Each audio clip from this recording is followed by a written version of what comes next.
میں آپ کو ایک لطیفہ سناتا ہوں، ایک مدنی لطیفہ۔ ہمارے ایک آفس کے کولیگ تھے، وہ میرے ساتھ رہ کے گمراہ ہو گئے۔ جیسے ہی وہ گمراہ ہوئے، یعنی مراد یہ ان کو سمجھ آئی، تو ان کے عقل کے دریچے بھی کھل گئے۔ وہ مجھے ایک دن آگے بتانے لگے، مجھے کہنے لگے کہ یار وہ ہمارے محلے میں نا ایک، اور یہ میں بات کر رہا ہوں راولپنڈی کی، راولپنڈی میں چور چوک کے پاس ایک مصریال روڈ ہے، اس روڈ پہ آپ آگے جائیں تو ایک پلی آتی ہے نالے کی، اس کے پاس ہی آگے کر کے ایک ویگنوں کا اڈا تھا، یہ وہ جو چھوٹی سوزوکی ہیں نا، صابن دانی ہیں جن کو ہم کہتے ہیں سوزوکی ہیں، ان کا۔ وہاں پہ ایک پرانا سا درخت تھا، تو اس کے نیچے ایک فقیر آ کے بیٹھنا شروع ہو گیا کچھ دن، اور وہ ننگ دھڑنگا فقیر تھا، کپڑے بھی نہیں پہنے ہوتے تھے۔ تو وہ سوزوکی والوں نے اس فقیر کو وہاں سے اٹھایا کہ یار یہاں پہ عورتیں بھی آ کے مطلب سوزوکی میں بیٹھنا ہوتا ہے، اور آپ جیسے اولیاء اللہ جب یہاں بیٹھے ہوں گے تو مسلمانوں کی عورتیں بیچاری کیسے آئیں گی؟ اے اولیاء دا شہر جے، مسلمانوں کی عورتیں بھی نہیں جا سکتی ہوتے، نانگے پیر۔ تو ان ڈرائیوروں نے ان کو اٹھا دیا کہ ہماری گاہکی خراب ہو رہی ہے۔ اچھا وہ اٹھا دیا، اللہ کرنا یہ ہوا کہ 2 یا 3 دن بعد ایک آندھی آئی اور وہ درخت گر پڑا۔ اب اگلی بات آپ سمجھ جائیں، انہوں نے کہا یہ نانگے پیر کو اٹھایا ہے نا، اس وجہ سے درخت گرا ہے۔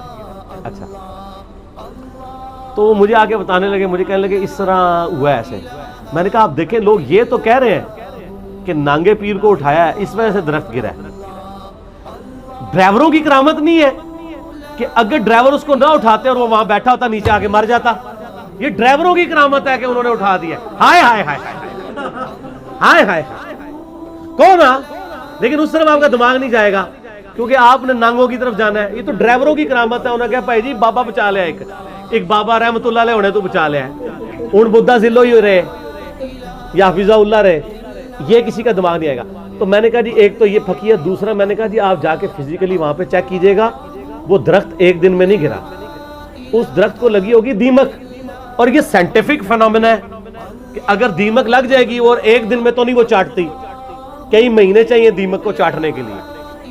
قرآن میں ثبوت ہے نا، حضرت سلیمان علیہ السلام جس آسا کے کنارے تھے تو کتنی دیر تک کھڑے رہے، دیمک نے ایک دن میں تو نہیں چاٹا، جب وہ چاٹ لیا پھر وہ نیچے آئے۔ کوئی پاویں کہ دیمک کوئی ایسی بھی ہوندی ہے جڑی 3 گھنٹے چاٹ لے، اس طرح نہیں ہوتا۔ اچھا وہ اگلے دن ہو کے آئے تو مجھے انہوں نے بتایا، ان کا یار تیری گل صحیح نکلی، یہ میرا کوئی کرامت نہیں ہے، نہ میرا کوئی علم غیب ہے، مجھے تو پتہ ہے کہ یا تو سائنٹیفکلی ویریفائی چیز ہوگی تو سائنٹیفکلی اس طرح ہی ویریفائی۔ وہ کہنے لگا جی وہ صرف کھال ہی تھی درخت کی، اندر سے دیمک چاٹ چھوٹ چکی تھی، وہ تو یہ واقعہ ہوتا یا نہ ہوتا اس درخت کے گرنے کا وقت ویسے ہی آ چکا ہوا تھا، وہ بزرگ کے کھاتے میں ڈلنا تھا جو میں نے ڈرائیوروں کے کھاتے میں ڈلوا دیا۔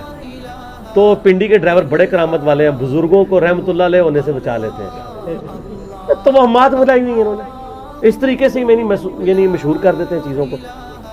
اب وہ چپل کی طرف آ جائیں، یہ چپل کے بارے میں یعنی بزرگ کہتے ہیں کہ جی الٹی چپل رکھی ہوگی نا اگر تو وہ مفلسی آنے کا ڈر ہے، یعنی اس کے اگر نیچے والی سائڈ اوپر ہوگی تو اس گھر میں غربت آ جائے گی۔